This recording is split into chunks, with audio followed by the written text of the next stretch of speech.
Welcome to another edition of One More Light with me, VAL KLEINHANS, where we break the stigma when it comes to mental health. We talk with mental health experts. We talk with those who are on their own mental health journey. And today I'm going to talk with one of my favorite content creators in the world. I am so excited that Madison is here. She is just a joy to follow. She does talk a lot about wellness, mental health, all of the above. And we're going to get into all of that today. Madison, thank you so much for being here. Thank you so much for having me. Are you so excited? You're ready. Like we've been I ready am for this. like I'm so excited, but also like extremely nervous because I've never done this before. So I'm like, I don't know how to be. Yeah, it's okay. You're a pro. The only way you could absolutely suck is if you're totally mute, and we know you're not, so that's great. Thank you.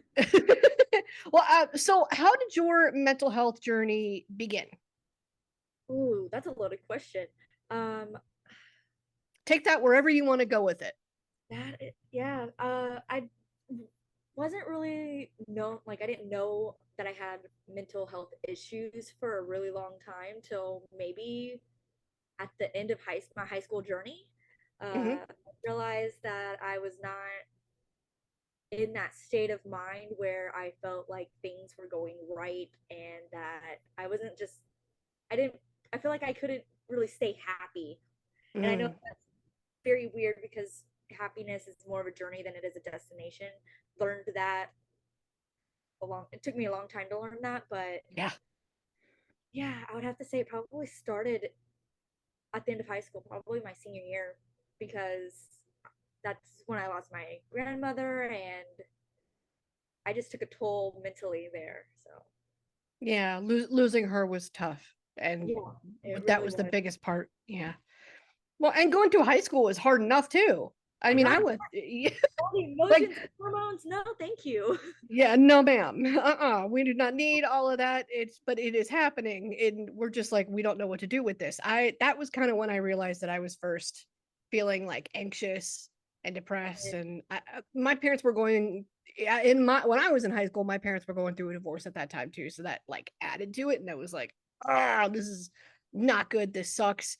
You have decided to take your own experience and kind of sort of go public with it because you do post about it from time to time. Was that a conscious choice or just something that you kind of did on a whim? Uh, the first time I did it was more of on a whim because I wanted to kind of just put it out there like, hey, I didn't want more people to understand that they're not alone. Mm. Kind of just help myself in a way too, where it's like, okay, hey, I'm gonna put this out here, see if anyone relates to it, and hopefully I don't feel alone. And it kind of just works. And so I feel like it's something that kind of helps me stand out a little bit more as a creator as well. So it's like, okay, more people can feel, I guess, my virtual hug to them too. That's the goal. That's a big part of why we do what we do, especially, those of us that don't really care about like the aesthetic part of it, and we're just kind of doing it because we're here for the connection. We're here for having fun, and hopefully we create something that resonates with somebody that makes them feel a little bit better about themselves. Was that the thing that you were maybe looking for when you felt you needed it? Were you just wanting somebody to understand, or at least wanting somebody to maybe vent to? That's exactly it, to be honest. Yeah. Whenever just growing up, my parents, I don't want to say all this because my parents were probably going to listen to this, but they argued a lot whenever I was in high school. There was a lot Mhm, of mhm. fighting. So the stress on that, I just wanted someone to go to and be like, hey, this is going on in my household. This is going on in my head. I don't know what to do, what to think. And I initially did was just write. I wrote a lot. I wrote stories, I wrote songs, I anything I could write and get my emotions out there and feelings out Yeah. there. I did that. And So I, that helped. yes, it really does. And I feel like people don't understand how relieving it is to just get it all out Mhm. there. Yeah. I mean, literally and figuratively, like you're getting it out and putting it on paper, but it really is almost like leaving your body too. It's like, oh, okay, I can let this emotion go. Like I love journaling and I have my own journal too. And it's kind of funny because I have my own journal at work. And I'm like, when I'm really angry at work, I'm just like, I just like scribble down in my journal. And I'm like, Okay, now I feel better. Now I feel like I can take on the rest of my day. Now I got that out of my system. So you found that with, writing a variety of different things. You just mentioned songs, your own notes. And you've talked about reading too. This is something that I thought was really interesting. How do you think reading has helped your mental health? Because I know you're definitely like supportive of that. I really am. I actually got really into reading in 2021, I want to say. I think it was Hmm. last early on January, and I feel like it just helps kind of escape reality in a way, depending on what Mm. I'm reading. I'm more of like a thriller fantasy type person, but I like your good self-help books too. Um, but yeah, it kind of just lets me escape what is going on the outside world, and I can just kind of deep dive into this other world that doesn't necessarily exist. Gotcha. Have you ever read a story of somebody or something that you thought like, "Oh, I can really relate to this"? Because I just picked up Jeanette McCurdy's book. I'm glad my mom died, and I'm like, oh, some of this stuff. I mean, it's not entirely autobiographical, but I was just like, ooh, okay, some of these little points that she's making, I can absolutely resonate with. Mother daughter relationships are definitely complicated. So, have you ever just gravitated toward a book that maybe helped you get through a tough time in your life? I did. There's this book back in high school. I read this book, Black Eye Susie, and Mm, it's about this girl. She kind of just goes mute after something that happened to her. I don't want to like spoil the book in case someone wants to read it, but she kind of just goes mute after something traumatizing happens to her, and you kind of mm, get like this feel of like who she is inside, with even though she doesn't really talk and kind of just standoffish, and you get a little bit of like what's going on in her head. And I don't know why, but that it really resonated to me in a way. mm-hmm. Because what were some of the things that you clicked with without giving too much away? I think it was just some of the traumatic things that happened to her. Some of it I was like, oh, Mm, something like that happened to me. Oh, okay. I can see why you feel like why you went in that route. I just went a different route. Yeah, no, definitely. What do you think your best advice would be for staying mentally well is? Hmm. That's a loaded question too, because it's very trying to think of how to word it, because I think just looking on the bright side of things, like the silver lining of things, of like little joys in every day.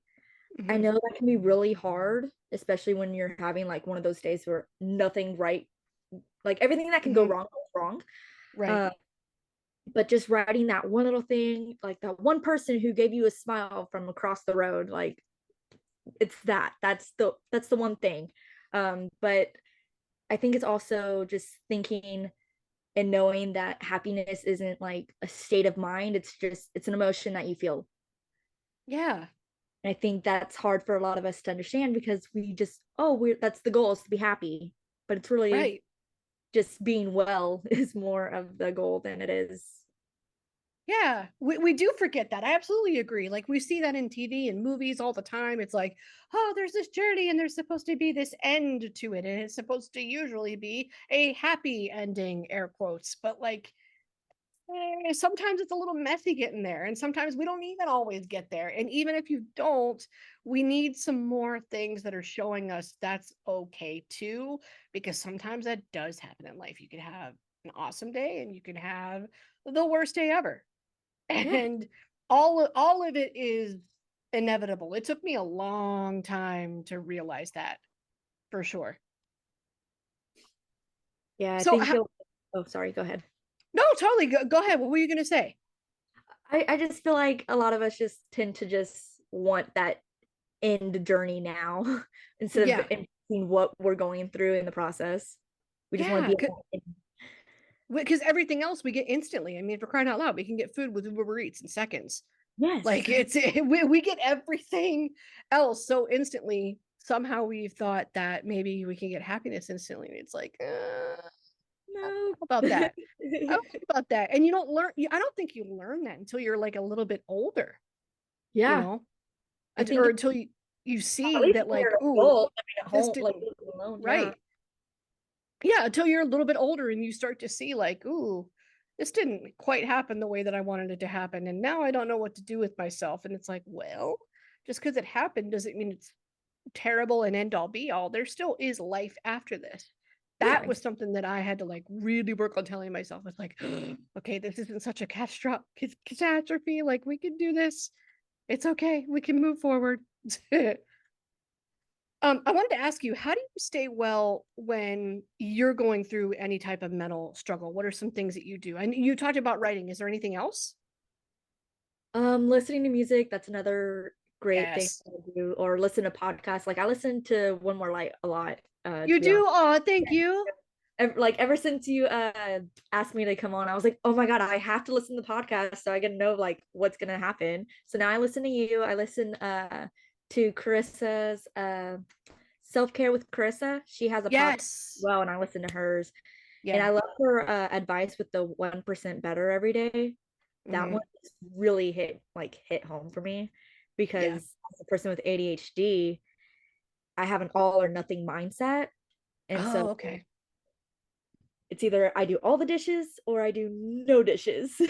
And that's like with anything and everything. So doing that like 1% better is just okay, I just do like a small percentage of dishes now instead of doing it Yeah.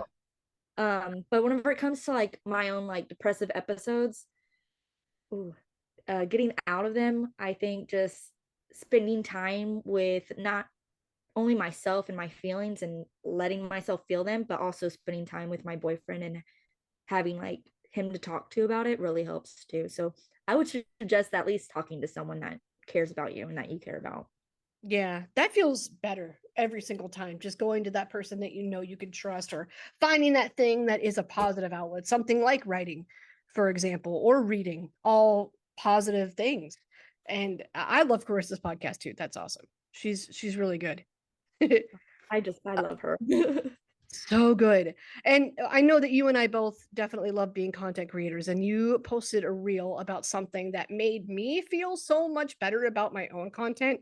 It was about staying consistent on social media, and you shared a huge truth in that social media and staying consistent on it looks different for everybody. Can you walk me through your thoughts on that? Pretend that I'm somebody that never watched that before.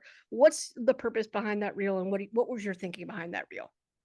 Well, okay, so there was this I just see all the time these content gurus that are like, "Oh, be consistent, be consistent, be consistent." And I'm just like, "Okay, what does that even mean?" Because it looks Yeah. okay, do I post 3 times a week? Do I like post every day? Like there's those people who post every day at the same time every day and I'm just like, I could not do that. I try doing the 3 times a week and usually I'm pretty good at it. But some days I'm just like, I just can't. I can't show up today. I just Hmm. won't do it. So I felt like being consistent should be more of just showing up when you can and when you're able to, because I feel like showing up should be enough. I feel like that alone should be enough than just being consistent and having that set schedule of when you post. Yeah. Because That was even just one, this. right, even 1% of progress is still progress. And Yeah, so many of us forget that because it's like what we were talking about before. We want that instant gratification. We want that instant engagement or growth or whatever it is that we're looking for. And we forget that. We forget that even a little bit of progress is still progress. Showing up even once is still better than never having posted at all. exactly. So you had to work on maybe telling yourself that too, because I struggle with that. I'm like, oh, I didn't post today. I'm the All the worst time. person ever. All the time. Not gonna lie, like just me getting it out there was more of like not only telling others but also myself because I was like, hey, Madison, you need to just show up when you can. Did you? Here's another question. Did you ever see any content creator post something that you were like, ooh, this is more my vibe, and this is kind of inspiring me when it comes to how I want to go forward with my own stuff? Is there anybody that sticks out for you? The Everyday K, Chris. Yeah, she's great. Oh my god, I love her too. And I love your podcast with her too. Oh my god. Oh, because two of us were getting buck. We were getting wild. No, no, it was a lot of fun. It helps talking to people that have like similar interests as you, because then you feel a lot less alone. I mean, I am somebody that has moved all over the country a couple times, and I love social media because it's like, I can find like my own version of people no matter where in the Where country I yeah. am. Like I could be living in the smallest little town, but there might be somebody else posting somewhere else in the country that is totally my vibe, even if I'm sitting in this small town finding like nobody that I vibe with. Yep. Have you experienced that too, where you're just finding people like from all over and you're like, I found my people? Surprisingly, most of them have been in North Carolina. Oh, interesting. Okay. There's something over there. I don't know what it is, but all the people that I just really vibe with live over there. I'm just like, okay. I mean, I'm okay with that. But yeah, there's so many creators that I just really vibe with and that I just connect with on an emotional and um just mentally, I guess. I don't even know how Yeah. else to explain that. But it's just we connect and we just talk all the time and it makes me feel really good because it's like, okay, I have my people. Yeah. So you're engaging because it's truly fun for you. Like there are some like coaches who are like, engagement is a job. You have to be constantly posting and you have to constantly be commenting. And it's like, with what time? With what time? Huh? No, no, Wrong. ma'am, no ham, no For turkey. the don't get me wrong, I engage a little bit for the work too, but Right. no, I engage mostly in my DMs or if I really connect Yeah. with content, I'm gonna message you or I'm gonna comment. I don't Yeah. like I don't want to do force I don't forcefully engage. Yeah. Like if I don't like your content or if I don't like it enough or I don't resonate it with it enough, I'm not gonna comment. I'm sorry. Yeah. No, but that's how it Give you a should like or be. I save it. Right, that's how it should be, and we forget that because it sounds like when you because I think you do a great job at engagement. I see you blowing up other posts all the time, and I'm like, oh, okay, she's really paying attention to this, and she really likes this. Like, no, she really likes this, and like you have to actually enjoy what it is you're looking at and commenting on to like be doing it that often. Like for me, I thought posting on Instagram kind of feels like a break a lot of the time. It's like, okay, let me like take 10 minutes and then just quickly like comment and surf and go talk to my friends. Do you feel the same way when you're posting within your own community? Yes, I do. I just it feels really great to just be able to post and share that connection with somebody and being able to go ahead and chit chat with all my I feel like you're all of my friends whenever I talk with you. So it's like I don't know. I love it. It's just so fun. I know, me I too. feel like a lot of people don't understand just how fun it is to engage with your community.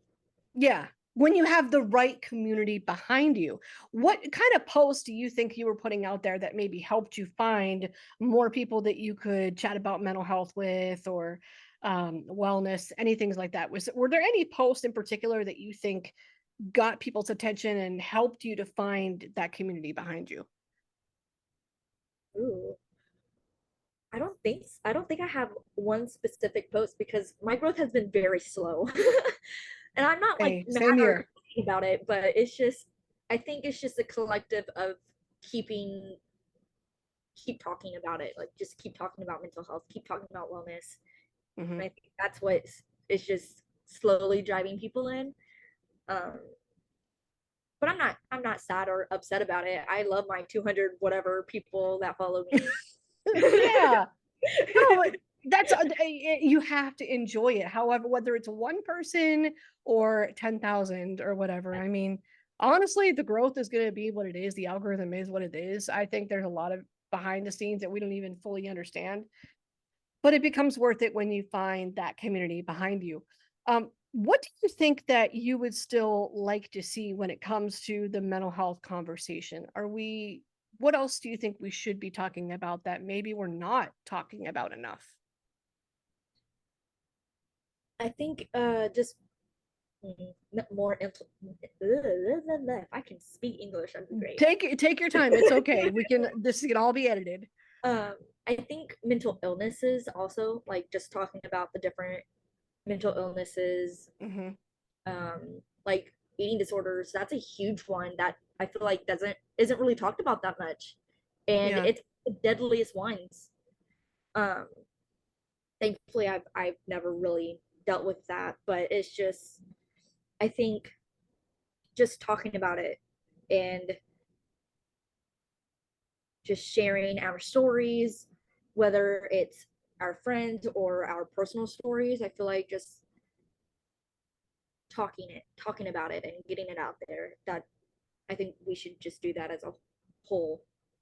Yeah, because we never know who we're helping. We never know who's going to see that. That could be like, oh, okay, now I get it, or now I feel better about whatever it is that I'm going through at the moment. Cool. What can we look forward to from you and everything else that you're doing online? What should we look forward to? Oh goodness, I don't want to spoil anything. But I'll say it anyway. I'm thinking about starting my own podcast myself. Cool. Yeah, like you and all these other creators that I see creating their podcast. I'm like, guys, I want to do it too. You can. And uh, it is a lot of fun because it does give me an excuse to talk to people like you. That's the whole reason why I do this, to be honest. I'm like, oh, this is just an excuse to BS with people. I'm honestly gonna have to ask you some questions after Yeah, we can do you can. afterward because I really want to learn as much as possible. That's why I love one of your posts that you posted recently about your podcast, like behind the scenes stuff. I'm like, oh Mm-hmm. yes, tell us more. Um, and just I'm also gonna start an email newsletter pretty soon. I'm gonna be selling some stuff, hopefully. Yeah, like selling what? I want to sell presets. I want to start with that first, Oh, because fun. Okay. like that's all I use is my own presets that I've made. So it's like, okay, I kind of want to create something for my people too, um, or at least share what I have already. Like, hey, you can edit your photos like me. Yeah, that's gonna be a lot But of at fun. least presets, I want to start there. I was selling T-shirts, but goodness gracious, that became a hassle. Really? Was it a lot of work?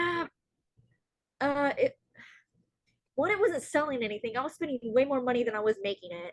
Oh, okay. But I was also tie dyeing them and doing it all by hand, and it was just a Mm, lot of work. hmm. And so if I were to sell T-shirts again, I would probably go through a website and do like a quick one where I just Yeah, make the designs on Canva and then put it on the T-shirt. yeah. Cool. Well, that is a lot to look forward to, and I'm excited for all of it. I will definitely share all the links to all the goodies. Thank you so much for chatting with us, and thank you for the content that you're making. And let's keep talking about mental health. Thank you. Thank you for having me. I love it.